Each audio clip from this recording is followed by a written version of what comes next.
What's up YouTube? This is Jason here with RedBeeLabs and welcome to another video.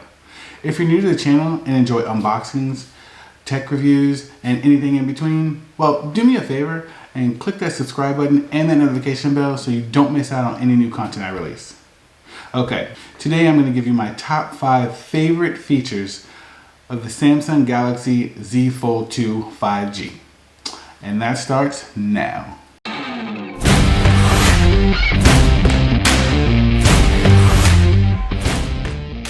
Okay, so I'm just going to jump right in. So the first one I have is the matte finish. So I got this wonderful color, which is Mystic Bronze, and it has a matte finish to the back. So it is not as slippery as I once thought. So, you know, I kind of figured the phone was a little slippery, you know, it's a little heavy, a little slippery, but I tested out the Mystic Black one and that bad boy is really slippery. It does not, it has a gloss back, so it's just slipping out of people's hands.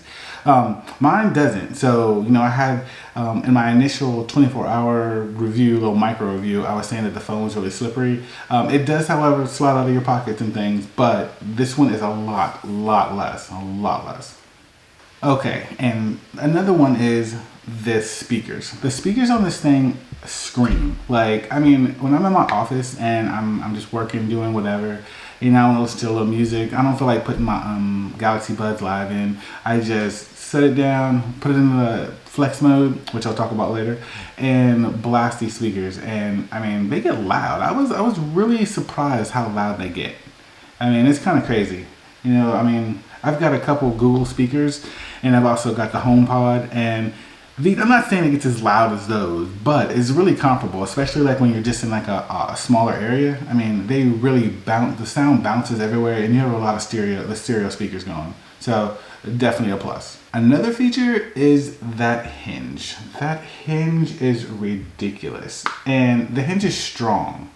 It is super strong. I mean, you know, they could have went away and gave it an okay hinge, and again, that would have made the phone not feel as premium as it does. This hinge really is just the Achilles of the whole thing. I mean, if, you know, this breaks down, of course, you know, the whole device breaks down. But I just think the way they took the time, they have the little fibers inside which brush out the dust, and it's just, I don't know, it just feels good. They have enough tension to just make you feel like, you know, it's secure. It's really secure. It's not like some delicate little phone out there. You know, it would seem that way with the screens being, you know, the inside screen, you know, being foldable, you know, you gotta be a little delicate with it, you gotta baby it a little bit. But the hinge, nah, the hinge is good to go. I cannot not talk about the cover screen. So the cover screen, which is 6.2 inches, it has a 60 hertz refresh rate. And it's, I mean, you know, when you first get it, it's narrow. I mean, we know that it's narrow. But after a while, you know, it's like the crease. It just went away from me. You know, I started doing a lot of swipe texting, voice texting on there. Anytime you need to pull up, let's say, you know, like I do a lot of social media, so pull up Twitter and Instagram, Facebook, all of those. You know, it's something quick to just jump on there. And I use the cover display probably half of the time, really. You know, I mean, you know, you want to jump in and see that beautiful inner screen, but, you know, in a quick little pinch, you know, you just want to use that. You're at the doctor's office really quick. You want to, you know, just use the front screen or the cover screen to check a few things. I mean, of course you want to flex, you know, so you want to open it up and let everybody know what you got. But when you're not worried about all that, you just want to do your thing, you know, the cover screen is going to work out for you about, like I said, like 50 to 75% of the time. Now, the inner display, that is 7.6 inches with a 120 hertz display. Yes, 100 hertz refresh rate. And it is amazing, guys. I mean, I cannot stop talking about how amazing it is. It's amazing, guys. I just can't stop talking about how wonderful it is. I'm changing the wallpapers constantly because it's just so beautiful. I mean, you know, it's large. You can have multi windows on there. I mean, it's just wonderful. It's so hard to not look at it. I mean, I'm looking at more videos and more content just because the screen is so great. You know, I mean, other phones have the 120 hertz refresh rate, but to me, on this large screen, yes.